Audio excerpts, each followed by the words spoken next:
Good morning, everyone. And thank you so much for taking the time to come. And as I was saying before, I've jam-packed my best content into as little time as possible. And as you may know, the shorter the talk is, the more effort you have to put in. I've put in hours and hours and hours preparing today.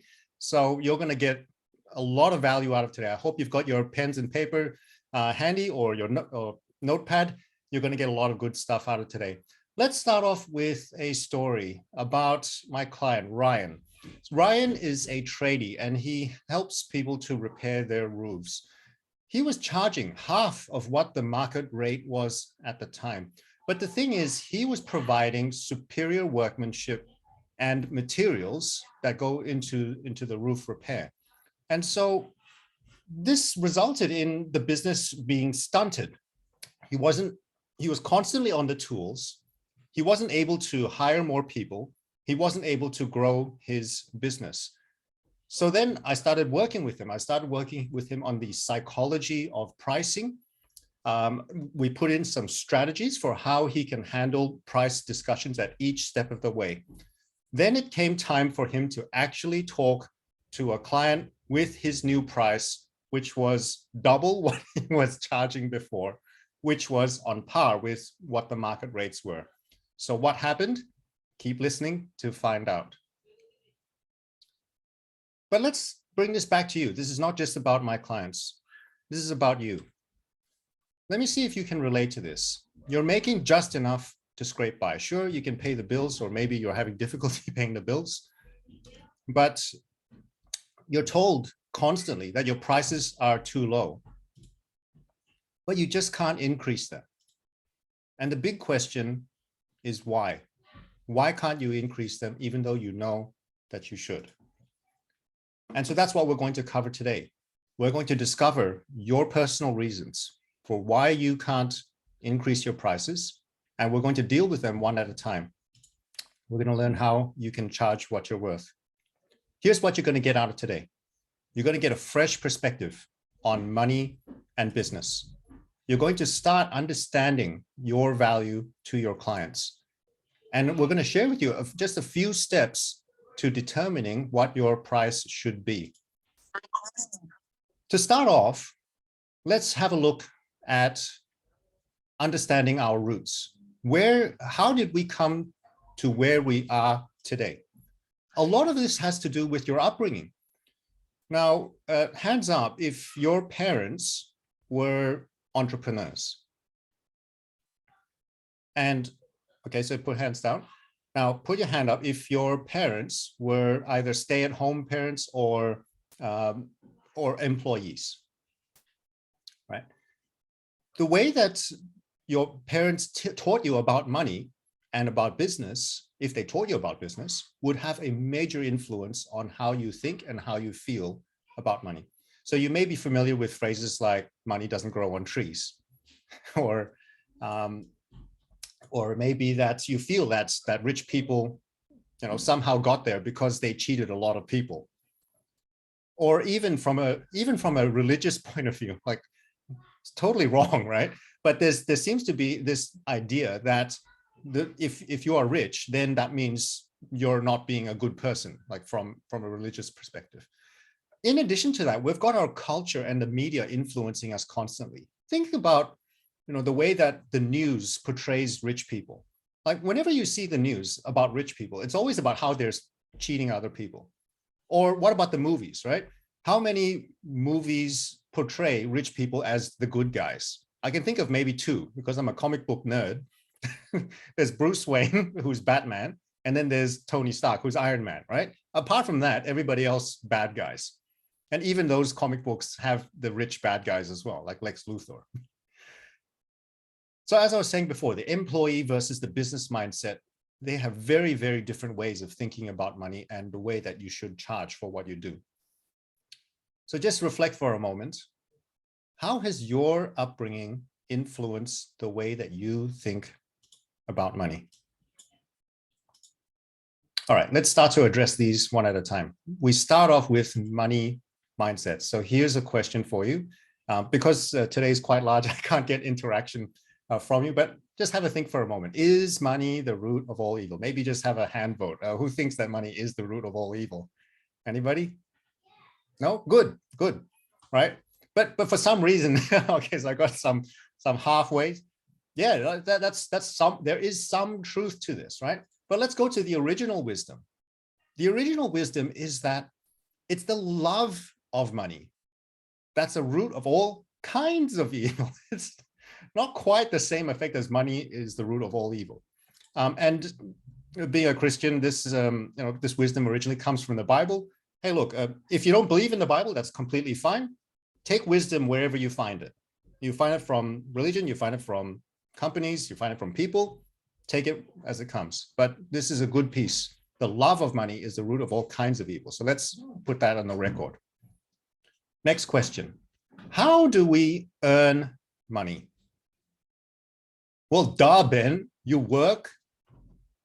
Well, yeah, okay, fair enough. What about the work you do around the house? If you mow your own lawn, do you get paid for it? No, right? So there's a certain criteria in there. You got to work for someone else. You got to serve someone else. This is the great way that our society is set up. You want to earn money, you got to serve someone else, not serve yourself. You have to be valuable to someone else. On the most fundamental level, that is how you earn money. Assuming you're not stealing it, all right? I put earn in there for a very specific reason. Which brings us very neatly to the law of value. Now, the law of value states that the value that you provide other people must far exceed the price that they pay for it. If I come up to you and I say, hey, have you got $10? I've also got $10. I'd like to exchange that with you, please. You'd think I'm insane. There's no benefit to exchanging $10 for $10. However, if I exchange something, let's just say something that's worth $100 and I ask for $10, then you'd think that's a no-brainer. You'd go ahead with that kind of transaction. So that's how fundamentally how you earn money, by bringing more value than the price that you are asking for. Next question. How do you earn more money? So to a McDonald's franchise, they pay their workers roughly $40,000 a year. That's a full-time salary or on contract. So from McDonald's point of view, the worker is worth more than $40,000 of revenue. Otherwise, they would not pay that, right? But that's the value that they've placed on this worker. What about other professions? How much does a boss of a company, like a CEO or a GP, earn per annum? So just think in your mind for a sec what you think they earn per annum. Roughly, it's around $300,000 a year. Now, here's a question for you. Is the boss of the company or a doctor working 7 times harder than the McDonald's worker? Are they putting in 7 times the number of hours?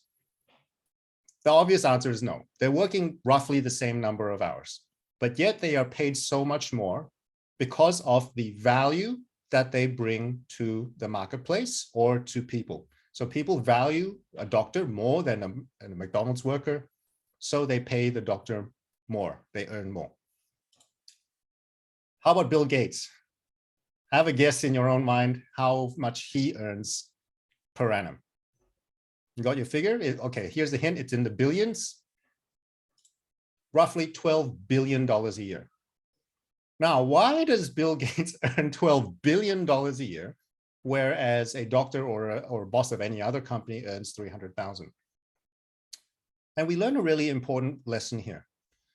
Bill Gates is not just very valuable, he's also valuable to many people.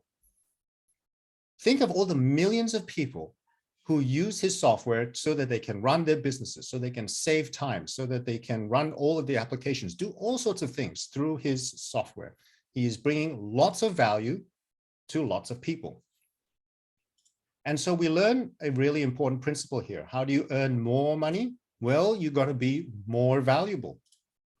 And you got to be more valuable to more people.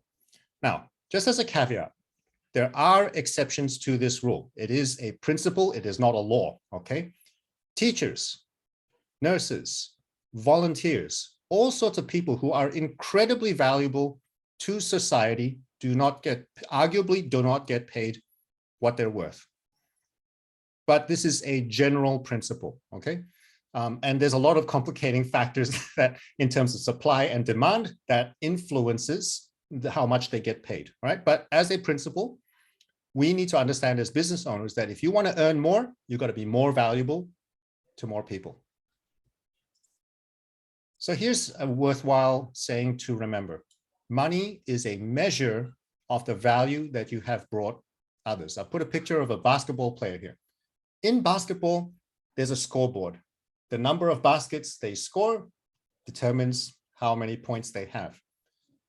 Similarly, money is like a scoreboard for you, for your business. So when you look at your profit and loss and you see you've made this amount of revenue, that is a rough measure of the value that you have brought others.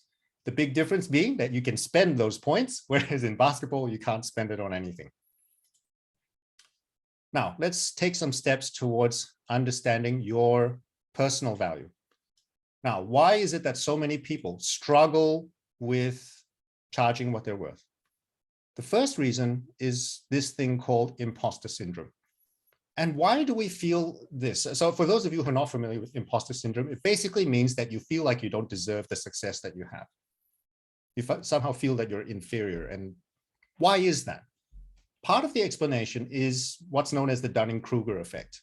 The Dunning-Kruger effect basically explains our inability as humans to assess how good we are. Dumb people don't know they're dumb. Smart people don't know how smart they are. And everybody in this room, by default, you're in the smart category, all right? Just by virtue of the fact that you're here trying to improve yourself, right?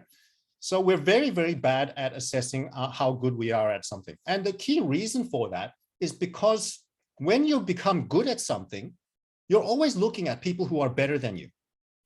You probably have someone that you admire and you think, geez, they have had such great success in this field. I have so much that I want to aspire to be like that person. And so you feel bad about yourself. You downplay how good you are. So it's important to be aware of this fact.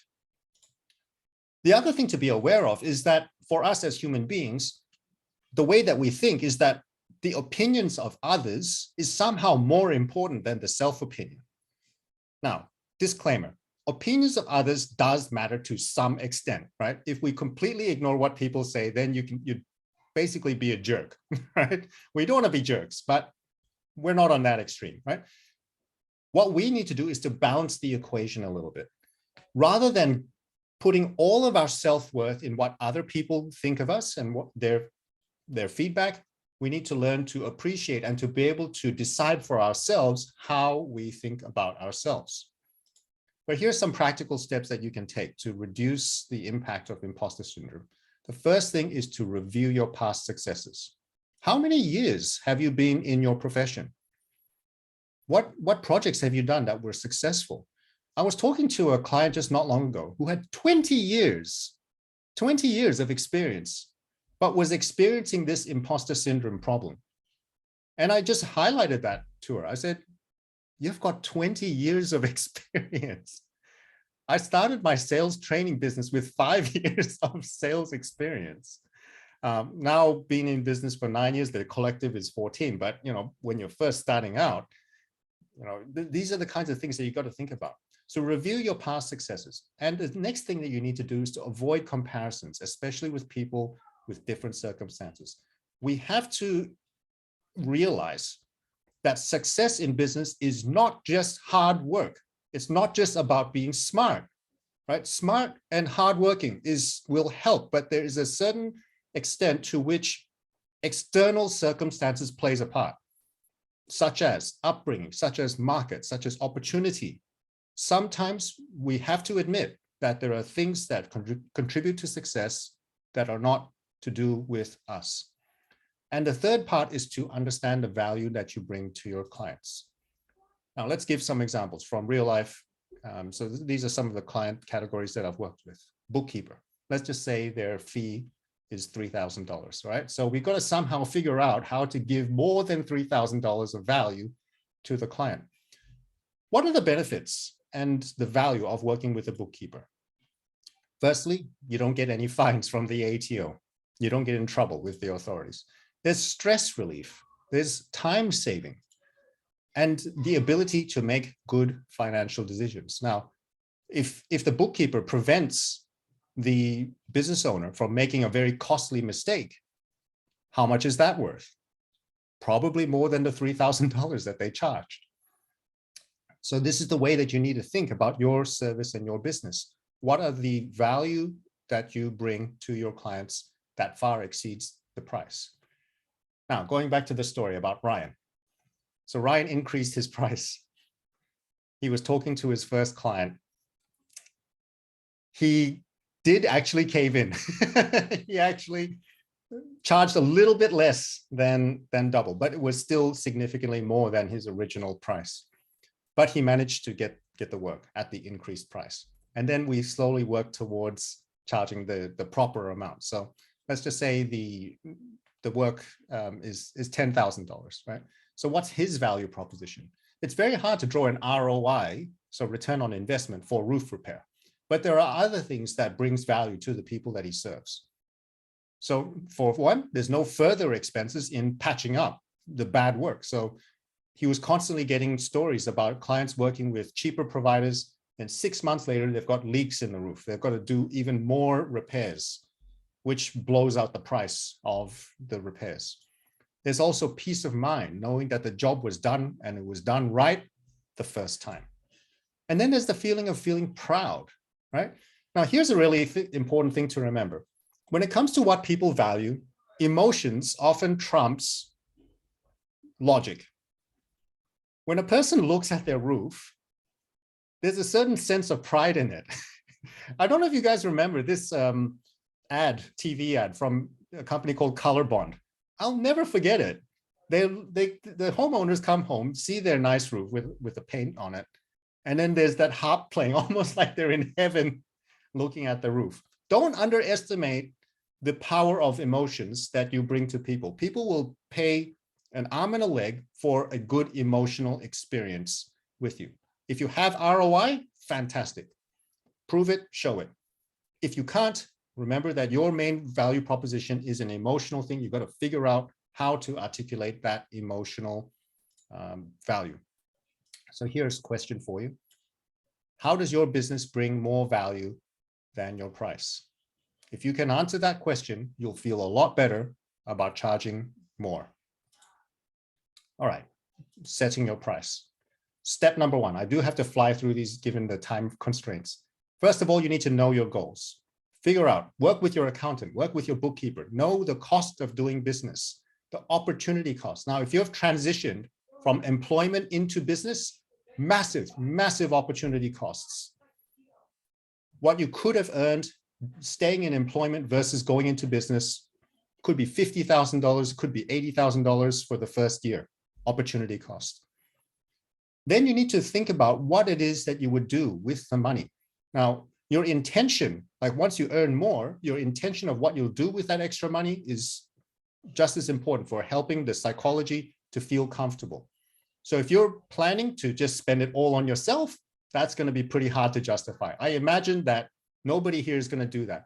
More than likely, you're going to want to contribute to friends, family who need help. More likely, you're going to contribute to a cause that you care about. Secondly, know your numbers, your revenue, your expenses, and your hourly rate. Disclaimer, this is for internal purposes only. Don't you dare quote to clients what your hourly rate is. People are not buying your time. They're buying an outcome. Okay, they have a problem that needs to be solved. You are charging to solve that problem. That in itself is a big topic. Step number 3, know your competition.